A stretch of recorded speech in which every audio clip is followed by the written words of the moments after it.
কাকলি ভট্টাচার্য। সাংস্কৃতিক পরিমণ্ডলে বেড়ে ওঠা শান্তিনিকেতনের প্রাক্তনী কবি কাকলি ভট্টাচার্য মৈত্রের জন্ম 22শে শ্রাবণ উত্তরবঙ্গের রায়গঞ্জে।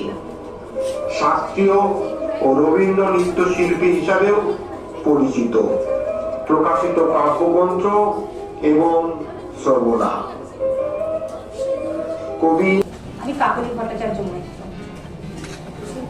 আজি আধার হলো প্রভাত, ভক্তির জলে বন্দী, বিকারগ্রস্ত ইন্দ্রিয় নিয়ে দাঁড়িয়ে আছি শুদ্ধ হব বলে।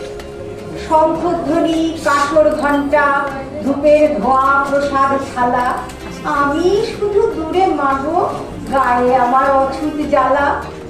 মালাকারের মালা পরে অপরূপা তুমি জননী, ঘনিকার উঠোন মাটি আনলো বয়ে রসিক নিয়া। বসন্তকাল গড়ল তোকে আমার হাতে ত্রিনয়ন, আমি কেন দূরে মাগো, আমার গায়ে অছুত জ্বালা। বিদ্রোহ থাক তবে জারি, এমনি যদি তোর বিচার, বর্ণশ্রেষ্ঠ করিস আমায় আর জনমে এলে আবার।